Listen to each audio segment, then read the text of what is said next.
Civil services का एक लंबा आपका रहेगा प्रिपरेशन का ड्यूरेशन, ये जर्नी काफ़ी लंबी है। और सिविल सर्विसेज को ऐसा नहीं समझना है, जैसे काफ़ी बच्चे आते हैं कि सर हमें इसमें क्या क्या मिलेगा, so you of course get a leadership role, but they feel like the leadership role they are going to get is a privilege. It's not a privilege, it is a responsibility, it is accountability before God. ठीक है, don't take this lightly.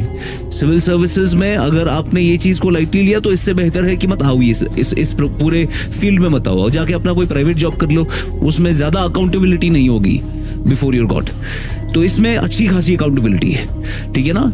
जैसे for example मैं यहाँ पर बैठा हूँ, ये यहाँ पर लाइट चल रहा है, गवर्नमेंट ऑफिस में हूँ, ये मुझे ऑफिस का जो लाइट है ये ऑफिस के काम के लिए दिया गया है, मेरे पर्सनल काम के लिए नहीं दिया गया है। मेरी जो गाड़ी है वो मुझे ऑफिस के काम के लिए दी गई, मेरे पर्सनल काम के लिए नहीं दी गई है। तो there have been civil servants जिन्होंने अपना काम किया और जब वो काम खत्म करते थे, जब उनका ऑफिस आवर खत्म होता था, लाइट्स ऑफ करते थे अपने ऑफिस की। क्यों? क्योंकि उसके बाद उनका पर्सनल काम होता था। लेट्स से आधा घंटा कोई एक्स्ट्रा बैठ गया ऑफिस में, लेकिन अपना पर्सनल काम कर रहा है, लेकिन लाइट ऑफ कर दी। व्हाई? बिकॉज ये लाइट उसके पर्सनल काम के लिए नहीं थी। ऐसे लोग हैं।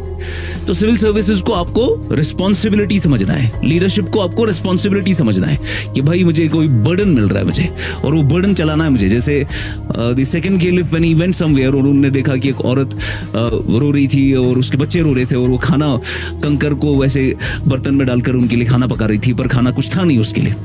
And then when he saw that, तो he went back himself. In fact, he was the king of that area. He went back himself. उन्होंने खुद वो फ्लावर उठाया, अपने कंधे पे रखा और खुद चलाया। Why? Because it was his responsibility. तो वो लीडरशिप तो था, he was the king of that area, but वो लीडरशिप वो रिस्पॉन्सिबिलिटी की तरह ले रहे थे। इट वॉज नॉट कि भाई प्रिविलेज है, भाई मैं इनसे काम कराऊंगा, जाके लेकर आओ ये 2-3 जो ये बोरियां हैं लेकर आओ और इनको घर पे दे दो। जैसे आज सिविल सर्वेंट्स आप देखते हो, अब 3-4-10 लोग साथ में जाते हैं, हाँ ये करा दो, वो करा दो, ये साफ करा दो, ऐसा करा दो। तो वो चीज़ है, उनको इसमें वो प्रिविलेज का एक थोड़ा बहुत वो भनक आती है, वो क्या कह सकते हैं, स्मेल आता है उसका, खुद का वो रिस्पॉन्सिबिलिटी नहीं दिख रहा उसमें। और एक और जगह पर उमर सेड कि अगर इराक में भी कोई गधा किसी सड़क पे उसको ठोकर लग जाती है क्योंकि सड़क साफ नहीं थी, I will be asked by God कि आपने सड़क को स्मूथ क्यों नहीं बनाया था। तो ये गधे की बात हो रही है, टॉकिंग अबाउट एनिमल राइट्स। तो इस लेवल का आपका समझ होना चाहिए कि भाई what is the welfare of the people, what is the welfare of the society, what is the path that I am following, what is it that I want to achieve.